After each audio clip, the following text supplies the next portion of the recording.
আমাদের 1 তারিখ থেকে ভিসা পাওয়ার কথা ছিল ট্যুরিস্ট। আমি বলেছিলাম নেপাল যাওয়ার আগে অন্তত 1000 খানেক স্লট দিবে ট্যুরিস্ট ভিসার। সেটা বন্ধ হয়েছে। কেন বন্ধ হয়েছে? নেপাল থেকে আসার পর দেখলাম যে দেশে একটা অস্থিরতা তৈরি হয়েছে। মানে যে অস্থিরতাটা 5 আগস্টের পর হয়েছিল সেটা কিন্তু উভয় দেশের উভয় দেশের কূটনীতিক তৎপরতা সেটা স্বাভাবিক অবস্থায় ফিরে যাচ্ছিল এবং ভিসা কার্যক্রম দ্রুত ট্যুরিস্ট ভিসার কার্যক্রম শুরু হবে এমনটাই আমরা আভাস পাচ্ছিলাম। কিন্তু চিন্ময় দাসকে গ্রেপ্তারের মধ্য দিয়ে সেই দুই দেশে আবার অস্থিরতা শুরু হয়। চিন্ময় দাসকে গ্রেপ্তারের মধ্য দিয়ে এরকম বেশ কয়েকটা বিষয় আছে, যেমন সে সূত্র ধরে কলকাতায় বাংলাদেশি মিশনে প্রতিবাদ মিছিল করে বাংলাদেশের পতাকায় আগুন দেয় সেখানকার যে বিধানসভার বিরোধী দলীয় নেতা শুভেন্দু অধিকারী। তারপর থেকে কিন্তু বাকি কাজগুলো এদিক সেদিক হয়। এরপর এই প্রতিহিংসায় ভারতের পতাকার উপর দিয়ে হেঁটে যাচ্ছে বিশ্ববিদ্যালয়ের ছাত্র শিক্ষকরা, মানে প্রতিবাদ স্বরূপ বাংলাদেশের পতাকা জ্বালিয়েছে। বাংলাদেশের ডেপুটি হাই কলকাতার ডেপুটি হাই কমিশনে তারা আন্দোলন করতে গিয়েছে, ওখানে অভিযোগপত্র দিয়েছে। এইসব বাহানায় আমাদের দেশে শুরু হয় ভারতের পতাকার উপর দিয়ে বিশ্ববিদ্যালয়ের ছাত্রছাত্রীদের এবং শিক্ষকদের হেঁটে যাওয়া। কারণ একই রাস্তা দিয়ে যেহেতু যাচ্ছে, রাস্তায় গেটের মধ্যে দেওয়া, নিশ্চয়ই শিক্ষকরাও এটা দিয়ে হেঁটে গিয়েছে। আমাদের ডক্টরেট শিক্ষক যারা আছে, মানে বিশ্বজ্ঞানী শিক্ষক যারা আছেন, এটা করেছে। এরপর পশ্চিমবঙ্গের রাজনৈতিক ফায়দা লুটার জন্য, বুঝেন, পশ্চিমবঙ্গের রাজনৈতিক ফায়দা লুটার জন্য শুভেন্দু অধিকারীর হুঙ্কার দিয়ে যাচ্ছিল, ব্যাপক হুঙ্কার। উনি কিন্তু পশ্চিমবঙ্গে খুব একটা গ্রহণযোগ্য নাই। ওনার মূল তো কেন্দ্র কিন্তু কিছুই বলছে না।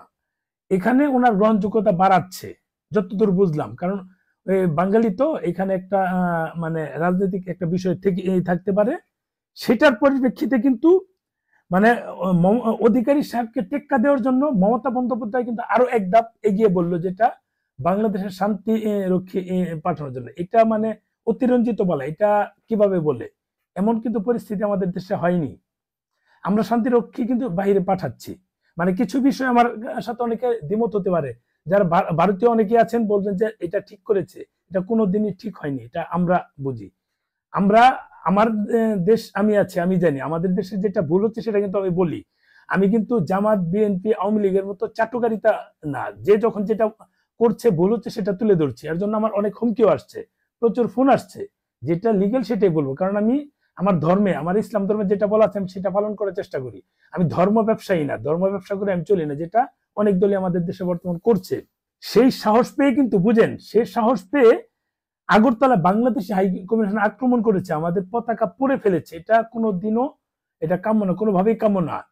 এটা মানে কতিপয় আছে, যেহেতু ওই পাশে বাঙালি আছে, উচ্ছৃঙ্খল মানুষ যারা বাংলা বুঝি। অন্য দেশে আমি যখন এই হায়দ্রাবাদ, বেঙ্গালুরু গেলাম, এই কাশ্মীর যাই, সেসব জায়গায় দিল্লিতে গেলাম, এই বাংলাদেশিদের কথা শুনলে তার বলে বাংলাদেশ, মানে একটা মুখের এক্সপ্রেশন দেখলে বোঝা যায় যে বাংলাদেশিদের তারা পেয়ে কিন্তু অখুশি না।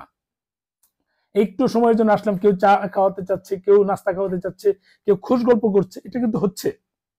আমি সর্বশেষ যখন অক্টোবরে যখন হায়দ্রাবাদ গেলাম, তখন হায়দ্রাবাদ আর এই কি বলে বেঙ্গালুর, কলকাতায় তো আসলাম। কলকাতা আসার পর সবারই কিন্তু পজিটিভ।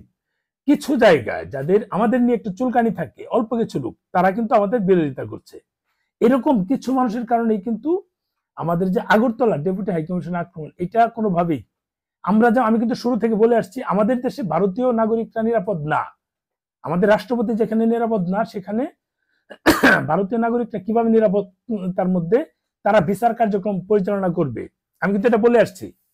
এখন এই ঠিক সেরকম দেখছি আমাদের বাংলাদেশি নাগরিকরা ভারতীয় যে হাইকমিশন গুলো আছে সেগুলো কিন্তু কাজ করতে নিরাপত্তা বোধ করছেন না, যার ফলে আমাদের আগরতলায় কিন্তু ডেপুটি হাইকমিশন বন্ধ ঘোষণা করা হয়েছে। এটা তো জানেন আপনারা। এরপর কিন্তু কেন্দ্রীয় সরকার থেকে দুঃখ প্রকাশ করা হয় এবং নিরাপত্তা বাড়ানো হয়, যেটা ভালো লক্ষণ। কিন্তু আমাদের যারা বাংলাদেশে আছে তারা কিন্তু সাহস পাচ্ছে না। এটা মানে কেন্দ্রীয় গভর্নমেন্ট মানে যথাযথ ব্যবস্থা নিয়েছে, কিন্তু তাদের তো গোয়েন্দা রিপোর্ট থাকার কথা। আরো আগে এটা নিলে আমাদের মাঝে কিন্তু একটা উত্তেজনা বৃদ্ধি পেত না, সেটা কিন্তু হয়েছে। এই দুঃখ প্রকাশটিকে দুর্বল পয়েন্ট ভেবে বাংলাদেশের মন্ত্রী পদমর্যাদার অনেক উপদেষ্টা আছে, তারা কিন্তু সেটা মানে দাম্ভিকপূর্ণ কথাবার্তা বলা শুরু করেছিল। এই যেহেতু ভারত দুঃখ প্রকাশ করেছে, ভারত এখন লুটিয়ে পড়বে আমাদের পায়ের নিচে, এরকম কিন্তু কথা হয়েছিল। যেটা করেছিলেন শেখ হাসিনা, শেখ হাসিনা করার ফল কিন্তু আপনারা জানেন, তার পরিণাম কি হয়েছে। বাংলাদেশের কিন্তু শেখ হাসিনার স্থান হয়নি। দাম্ভিকপূর্ণ কথাবার্তা এটা কিন্তু কেউ সহজে মেনে নেয় না। আপনারা মানে উপদেষ্টা হয়েছেন বিদায় যা বলবেন সেটাই মানে জনগণ মেনে নিবে, সেটা কিন্তু না। আমাদের বেশিরভাগ জনগণ চায় দুই দেশের মধ্যে শান্তি, দুই দেশের মধ্যে মানে সমন্বয়তা থাক, উভয়ের মাঝে একটা কমিউনিকেশন থাক। যেহেতু আমরা প্রতিবেশী দেশ, কিছু লোক রাজনৈতিক ফায়দা লুটার জন্য এটা করছে, এটা কিন্তু ম্যাক্সিমাম লোক না। আপনারা জানেন, আমরাও জানি, যারা ট্রিটমেন্ট করতে যায় তারা কিন্তু এটা আরো সাফারার। ভারতীয় হাইকমিশনার আমাদের তলব করেছিল, আমাদের যে পররাষ্ট্র উপদেষ্টা আছে উনি তলব করেছিলেন, উনি গিয়েছে, নমনীয়তা দেখিয়েছে, কিন্তু আমাদের ভারতীয় উপদেষ্টা সাহেব উনি কিন্তু ভারতীয় হাইকমিশনের সাথে যাচ্ছে তাই কথা বলেনি, খুব ভাব দেখিয়ে চলে গেল, যেটা দাম্ভিকপূর্ণ, যেটা শেখ হাসিনা করেছিলেন। তার কিন্তু পতন হয়েছে, আপনারা সবাই জানেন। এরকম দাম্ভিকপূর্ণ কথাবার্তা বললে উভয় দেশের মাঝে কিন্তু সম্পর্ক থাকবে না। বাংলাদেশের সাধারণ জনগণের ভারত বিদ্বেষী মনোভাব সেভেন সিস্টার আলাদা করার পরিকল্পনা, অর্থাৎ আমাদের বাংলাদেশের যে সাধারণ জনগণ আছে, অনেকেই আছে, সবাই না, মানে সেভেন সিস্টার আলাদা করে অন্য একটা রাজ্য গঠন, কেউ কেউ ম্যাথ করেছে যে পুরো ওয়েস্ট বেঙ্গল থেকে শুরু করে এদিক দিয়ে ঢুকে, দার্জিলিং এর পার দিয়ে ঢুকে, নেপালের পার দিয়ে ঢুকে, একেবারে চীন পর্যন্ত, অর্থাৎ আমাদের যে পাশে আমাদের না অনেক দূরে সিকিম আছে, সিকিম ভুটান হয়ে একেবারে মিজোরাম চীন হয়ে এদিক দিয়ে চীন মিয়ানমার সহ আমাদের ম্যাপ তৈরি করলো। এটা কিন্তু সবাই দেখেছেন। মানে এটা হচ্ছে সেভেন সিস্টার আলাদা করার পরিকল্পনায়। এরপর থেকে কিন্তু আমাদের পার্বত্য চট্টগ্রাম অস্থিরতা শুরু, আপনারা তো জানেন আমাদের পর্যটকরা কিন্তু আটকা পড়ছে। এতে কিন্তু ওখানে শত শত কোটি টাকা ইনভেস্ট হয়েছে আমাদের যারা বাংলাদেশের পর্যটক আছে। আমরা যেহেতু অনেকেই ইন্ডিয়া যেতে পারছি না বা অন্য দেশে যাওয়ার সুযোগ নাই, ভিসা প্রক্রিয়া বা পাসপোর্টের একটা বিষয় থাকে, তারা কিন্তু সাজেক যাচ্ছিল, সেটা কিন্তু বন্ধ হওয়ার উপক্রম হচ্ছে। এরকম অতি উৎসাহী মানুষদের কথার কারণে কিন্তু এটা হয়েছে। মানে এই রাজনৈতিক যাত্রাগুলো আমরা যারা সাধারণ মানুষ আছি তারা কিন্তু পিছিয়ে মরছে। কারণটা কি, আমি কয়েকটা পয়েন্ট লিখে রেখেছিলাম, সেই পয়েন্টগুলো আপনাদের সাথে শেয়ার করা। আমরা যারা ভারতে চিকিৎসা করতে যাচ্ছি, ভারতে ভিসা প্রত্যাশী, আমরা কিন্তু ব্যাপক ঝামেলায় আছি। আজকে একজন লোক, এক ভাই আসলো, উনি অনেকবার ট্রাই করছে, ওনার ছেলের ব্রেন টিউমার, বুঝুন, উনি অনেক চেষ্টা করেছে, ভিসা হচ্ছে না। আজকে আমি আমার পরিচিত একজনের কাছে পাঠালাম, ওনাকে বললাম যে যেভাবে হোক আপনি যান, ওনার কাছে যান, আশা করি একটা পজিটিভ রেজাল্ট পাবেন। আশা করি উনি কালকে হয়তো ডেট পাবে, রোববারে ইনশাল্লাহ ভিসা পেয়ে যাবে। তার কিন্তু এখানে ট্রিটমেন্ট হচ্ছে না। এই যে আমাদের যে নিউরো সায়েন্স আছে, আর অনেক জায়গায় গিয়েছিল, সব জায়গায় ঘুরে এই ভাইয়ের ছবিটা, বাচ্চার ছবিটা প্রকাশ করা যাবে না। এই মানুষগুলোর কিন্তু ভারতীয় ভিসা প্রয়োজন। উনি কিন্তু চাইলে থাইল্যান্ড যেতে পারবে না, ওনার যে এবিলিটি আছে, থাইল্যান্ড ট্রিটমেন্ট করা কঠিন হয়ে যাবে। তারপরও ওনার ছেলেকে ইন্ডিয়া নিয়ে গিয়ে বাংলাদেশে 10 লাখ খরচ, ইন্ডিয়াতে 6-7 লাখে তারা ট্রিটমেন্ট শেষ করতে পারে। অথবা বাংলাদেশে এই ট্রিটমেন্ট নাই, আমাদের নিউরো সায়েন্স থেকে আরো কয়েক জায়গাতে ফিরিয়ে দিয়েছে। এই লোক কি গুনার বাচ্চাকে কি ট্রিটমেন্ট করবে না? আপনারাই বলুন। এই মানুষগুলোর জন্য তো আমাদের চিকিৎসার প্রয়োজন, নাকি এই আমাদের যারা এখন সরকার আছে এই মানুষগুলোকে থাইল্যান্ড বা সিঙ্গাপুর নিয়ে চিকিৎসা করাবে? এটা কি সম্ভব? আপনারাই বলুন। এত এত লক্ষ লক্ষ মানুষের কি আমাদের সরকারের পক্ষে, এই সরকারের পক্ষে, কোন সরকারের পক্ষে সম্ভব ট্রিটমেন্ট দেওয়া? তাই আমরা নিজের খরচে, নিজের তাগে, নিজের প্রয়োজনে আমরা কিন্তু পাশের দেশ ভারতে যাচ্ছি ট্রিটমেন্ট করার জন্য আমাদের। এটা হচ্ছে বিষয়। এরপর কিন্তু ভারতের যে কতিপয় যে চিকিৎসক আছে, সবাই কিন্তু না, বাঙালি যেহেতু, আমাদের বাঙালির মানে রক্ত মনে গরম খুব বেশি, বাঙালি বেইমানও বেশি, গরমও বেশি। এই কতিপয় বাঙালি চিকিৎসক ভারতের, পশ্চিমবঙ্গের, তারা বললে এখানকার ট্রিটমেন্ট করবে। সাথে সাথে কিন্তু ভারতের কেন্দ্রীয় সরকার থেকে শুরু করে এখানে লোকাল গভর্নমেন্টে তারা এটা প্রতিবাদ করেছে যে একজন চিকিৎসকের কাজ হচ্ছে যে শত্রু হোক আর মিত্র হোক তাকে সুস্থ করে তোলা। তার দায়িত্ব হচ্ছে ওই মানে রুগীকে তার যথাসাধ্য চেষ্টা করে একটা সুস্থতার পর্যায়ে নিয়ে আসা, আর হায়াত মত আল্লাহর হাতে। এটা কিন্তু ফিরহাদ হাকিম বলেছে। মানে এটা কেন বলেছে, উনি নিশ্চয়ই দুই দেশের মধ্যে সমন্বয়, মানে কি বলে এটা, মানে হৃদ্যতা চান। আমরা যারা বাংলাদেশে যেটা বললাম, এরকম কিছু রোগী আছে, তাদের বাধ্য হয়ে ভারতে যেতে হচ্ছে। তারা কি করবে? তাদের তো যেতে হবে, এদেশে ট্রিটমেন্ট নাই, মারা যাবে, সেটা কি সম্ভব?